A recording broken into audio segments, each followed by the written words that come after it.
Hello, everyone. We're all going to be talking and discussing about the empowerment versus care. Our first group member, his name is Colton. He's from Phoenix, Arizona. He's working with kids who are on the spectrum from the ages of 10 to 18 years of age, where his end goal is to become a board-certified behavior analyst. Erica, our second group member, she's for the Pro Empowerment and Care.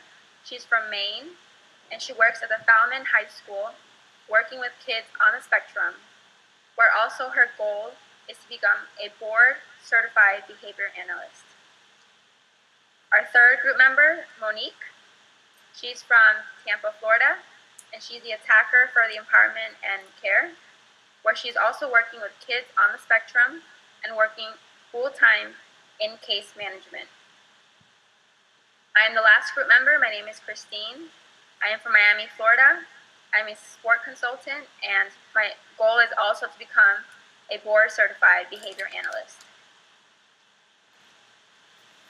It's imperative that individuals who are on the spectrum are provided with transitional services, which include during high school, post-secondary education, post-high school employment vocational services, post-high school independent living, and supports for independent living, in order to help an individual become more independent in all aspects of their lives. There is a lack of this transitional service because of the lack of professional workers who don't have the necessary background. The lack of published models of transitional care for young people with ASD moving from child to healthcare provision highlights the urgent need for further service developments for this specific population.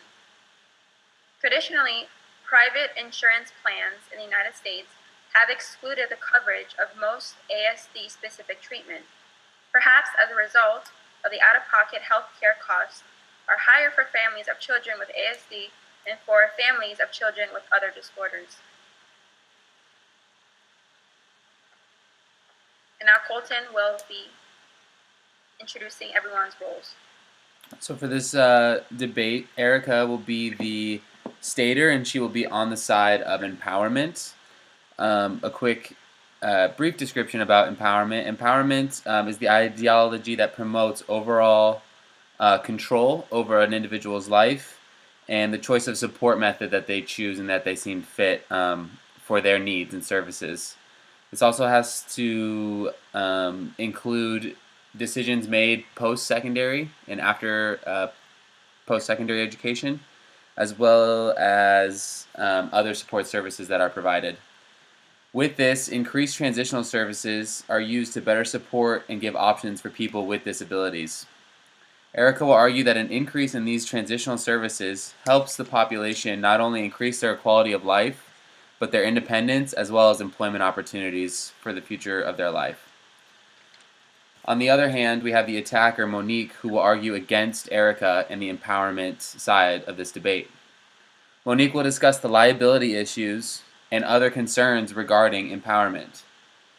These issues stem at multiple levels for multiple different reasons. At the individual level, the agency in which is providing services, and the community and employer that is employing individuals with special needs.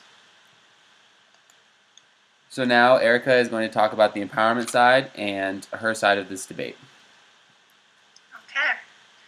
Choice is now the foundation of how education and health and human services present themselves as what they want for their patients and students. It promotes self-advocacy and self-determination movements. Within several articles published in research, studies have expressed how imperative it is to give people with severe disabilities and disabilities in general options. When they are presented with options, they can express their preferences through choice. In an article, Fostering Choice-Making Skills, Bambara et al. 2004 has researched and documented certain effects or benefits of choice-making for individuals with disabilities. Of the effects, one prominent one is that increased participation or engagement in activities can reduce problem behaviors. Furthermore, Bambara et al. 2004 says we need a better handle on what types of adaptations are needed to assist people with severe disabilities to develop more complex choice and decision-making skills. People with disabilities have the right to make their own decisions. With this comes satisfaction and a more positive environment for all.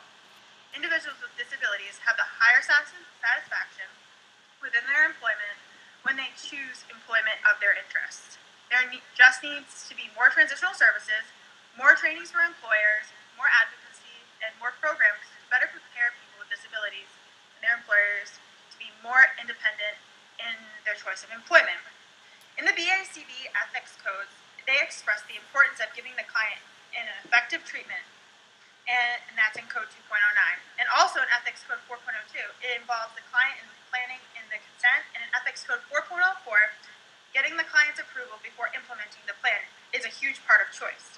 They have the choice, they're their own individual. If they do not agree to the plan, this plan isn't going to be effective and ethics codes will be violated. Clients need to be given as much choice as possible in this plan. Having the family and behavioral analysts make all the choices for them is not allowing them choice. We vow as educators and part of the IDEA that we want students to be in the least restrictive environment as much as possible.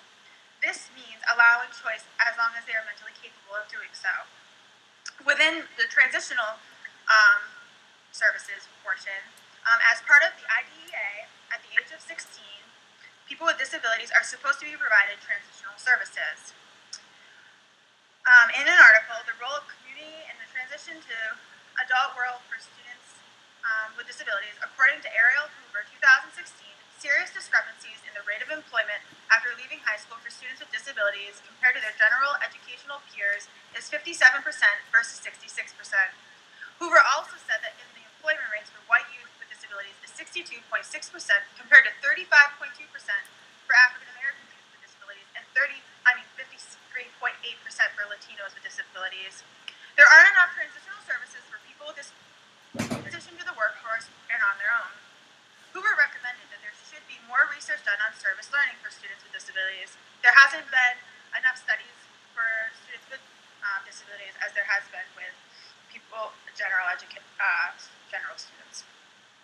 Service learning is defined as a teaching and learning experience strategy that integrates meaningful community service within instruction to enrich the learning process, and it teaches students civic responsibilities and how to strengthen communities.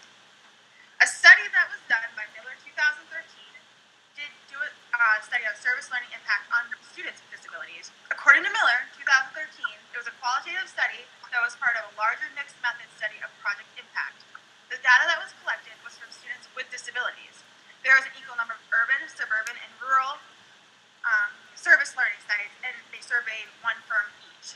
They also did interviews with teachers and staff that worked in these environments. Questions reflected on students' experiences with service learning centers.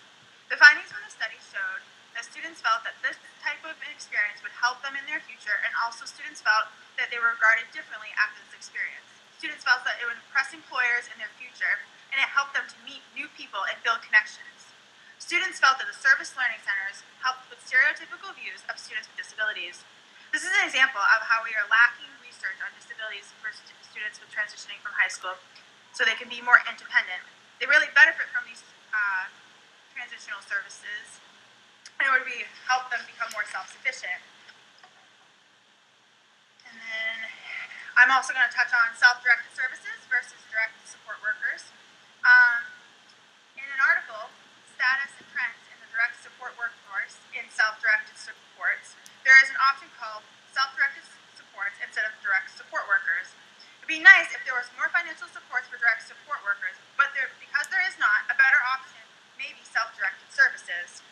Direct support work for people with disabilities, wages are really low and it correlates with low retention rate. Wages for DSPs are generally low, and many our turnover rate is up to 24% for full-time DSPs. There is funding for what is called the self-directed support services. This originally began and was funded by the Robert Wood Johnson Foundation, and there is such a lack of direct support workers due to low wages and the lack of respect. There needs to be another way to support. There needed to be another way to support people with disabilities. According to Morgan Schutz's ETL 2010, self-directed supports have become an increasingly prevalent support option for individuals' intellectual and developmental disabilities in their families. Self-directed supports is a program or service option in which people with disabilities and their families are the ones who provide direct services and supports. This leaves families and the persons with the disabilities the ability to make decisions on their own. They are the ones who budget their services, the person who has disabilities. In addition, Walter et al. 2009 has suggested that different levels of assistance should be built into service structure, information technology, resources needed to be updated, and adequate training for consumers must be offered for self-directed initiatives to be optimally beneficial. These supports are critical and crucial in promoting self-determination. According to Borgenschatz et al. 2010, self-directed funds are most often used to pay workers who provide supports to the service recipients, even in situations where hiring and retaining staff are identified as challenges. Consumers report that being able to exercise control over staffing decisions is very beneficial. These programs for people and their families with persons with disabilities have been proven to help normalcy and independence. There's a high level of satisfaction from both parties who receive these services. For employment opportunities, in an article, Business is Unusual, Employment Practices in Employees with Disabilities, 2 out of 3 persons with disabilities surveyed preferred work rather than remaining unemployed. They are some of the best workers, they show up on time, they're hardworking and very diligent about doing what there is asked for them. According to Curata et al. 2013, the vast majority of employees, 82%, were unaware of the provisions of the 1990 ADA Act. There needs to be more financial supports for trainings and educating businesses and corporations on the rights and creating a positive environment for people with disabilities. This way, they will feel more comfortable hiring someone with disabilities. So now Monique is going to talk about her care side. Okay. So while it is important to provide empowerment to individuals with disabilities, how much empowerment and independence is actually safe and how to make their own informed decisions. And of course, this can be assessed by a behavior analytical assessment. So this can also show the risk on multiple levels regarding too much empowerment.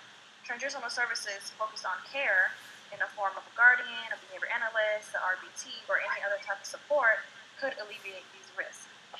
To make it simpler, I'm going to break down the risk into 4 different categories: on an individual level, an agency level, an employer level, and on a community and societal level.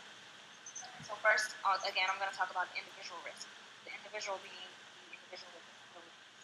So they have risk on the safety level, financial, legal, employment, and medical. So these individuals may not have the capacity to make choices for themselves on those levels. Also, individuals with disabilities may not have the financial needs on their own.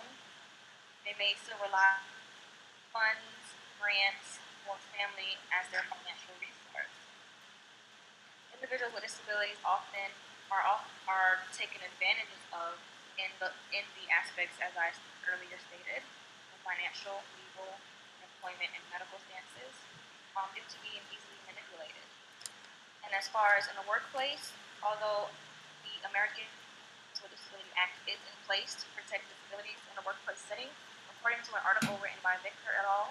Titled Workplace Discrimination and Visual Impairment, it is shown that by disability advocates that there is a huge concern that Americans with disabilities appear to be less protected in the workplace, even with the act in place.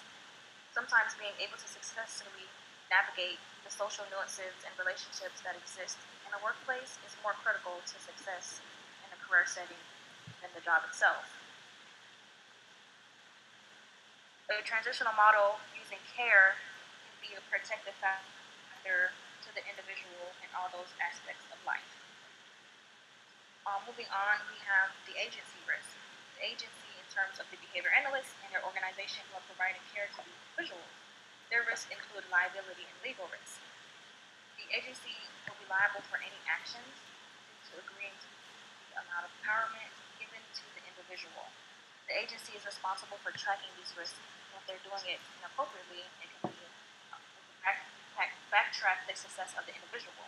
It is also difficult to determine when to intervene if the independence is a part of the behavior plan and if it was agreed and consented by the individual.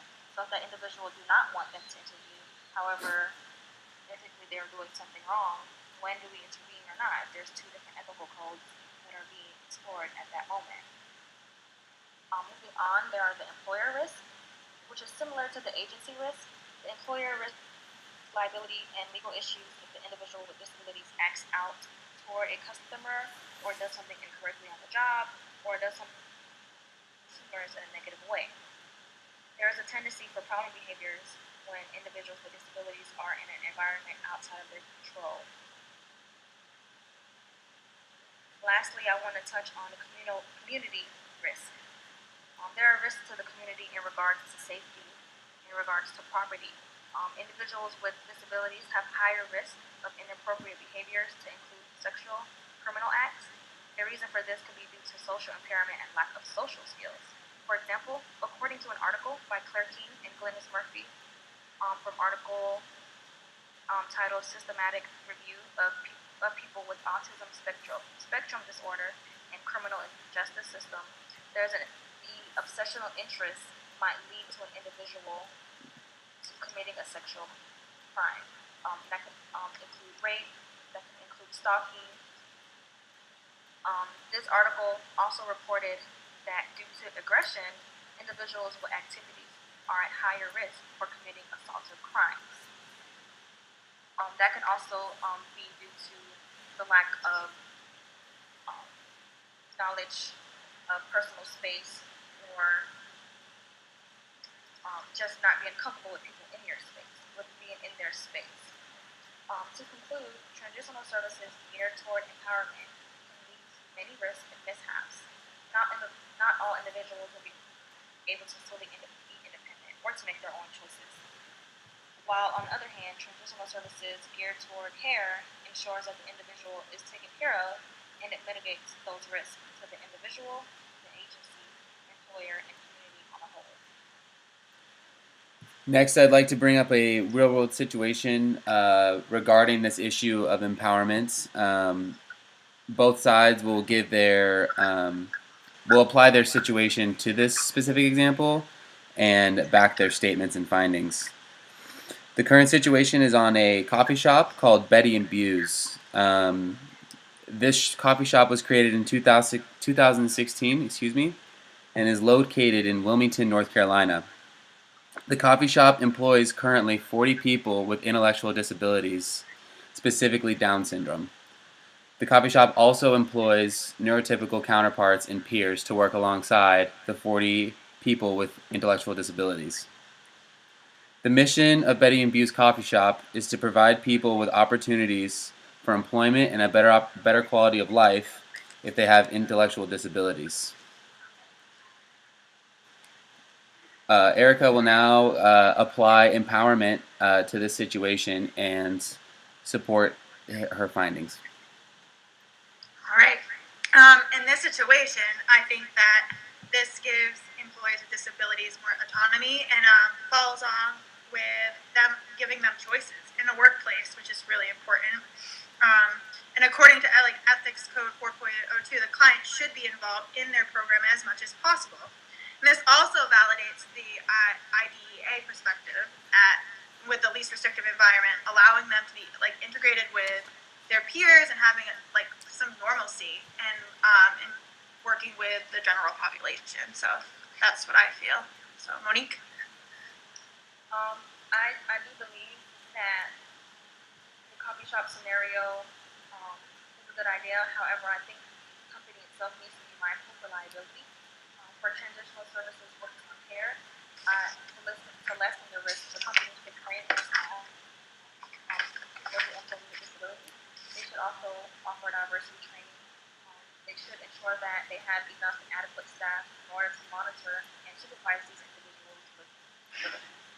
The place of employment should also allow for supports for individuals with disabilities. For example, having an RBT on site, making them have the ability and come on site if need be in order to edit their behavior plan. So this will ensure that the adequate enough for the individual and also cover liability for the company.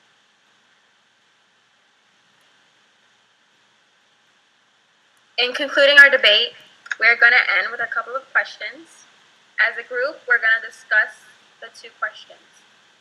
First question, sheltered workshops were popular in the past, but they are currently still being used to provide for individuals with disabilities. Is supported employment more beneficial than sheltered workshops? What do you feel about this? Well, we kind of spoke about sheltered workshop in a closing scenario. If the coffee shop is considered a sheltered workshop, it is a place where the supervised workplace for individuals with disabilities. And like Colton said, it allows for integration for general staff as well. So as of right now, there's about 300,000 people working in sheltered workshops nationwide. Example would be in Portland, Florida, there is a company named Rising Tide, which employs individuals on the spectrum to work alongside other individuals without disabilities at a car wash setting. Again, it allows for integration into the workplace with individuals with disabilities. It provides for a sense of achievement and confidence to being able to work with others and not have their disability in the forefront. In my opinion, sheltered workshops are beneficial. Statistics show that individuals with disabilities have a harder time obtaining employment. Therefore, I believe the sheltered workshops will give them a chance to enter the workplace and also giving them a possibility to do so without feeling discriminated against. It gives opportunity for real life scenarios and on the job training and real life evaluation from others. It also gives individuals with disabilities an opportunity to socialize with all types of people, where they would not have that opportunity elsewhere. All right, and I kind of looked at some statistics as well on the opposing side.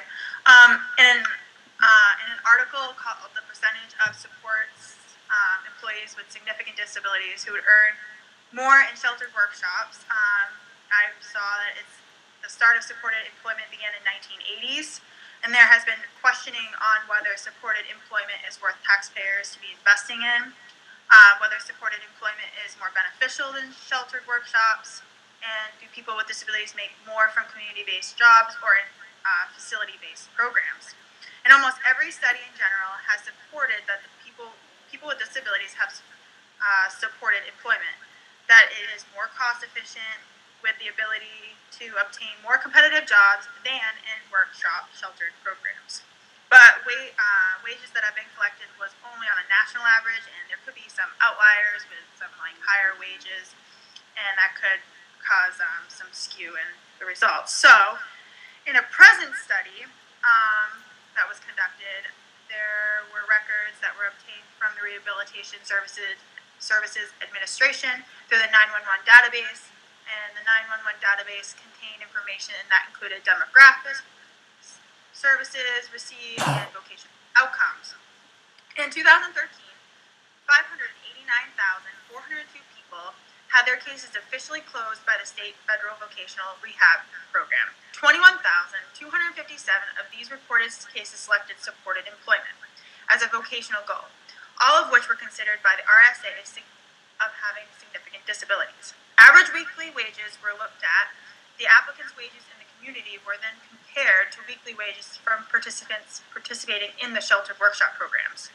From what was discovered, according to Samara, 2017, 2% of 21,257 supported employees with significant disabilities who were funded by state, federal, vocab rehab programs in 2013 would have earned more in sheltered workshops when the lowest estimate of sheltered workshop weekly wages was utilized as comparison point. So the data that was presented definitely expressed that supported employees earned more wages than in sheltered workshops, regardless of the estimated range of sheltered earnings. Our second question, as stated earlier, the wages for individuals in competitive employment versus in care, such as Social Security, were discussed. Do you think low wages in competitive employment is better for the individual versus care aspect if the same amount of money is being increased? Personally, I feel like it depends where the individual falls on the spectrum.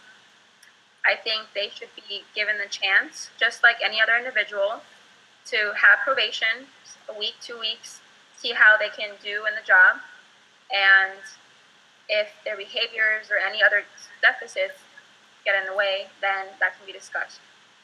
And Colton will continue.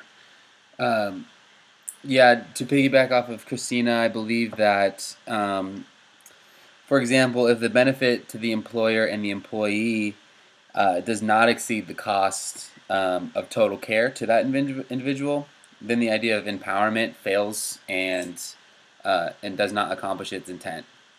So if, for example, the benefit to the employee is not as good as the care that could be provided from like an RBT or a BCBA, then empowerment isn't really upheld here, and that should be evaluated.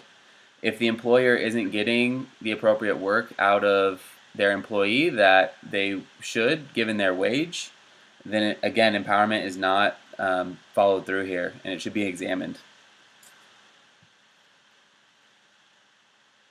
All right. I think both sides each have valid points of a debate. It could be based on each person's individual capability and not measured as a whole. Right? Me too. That's it for a debate.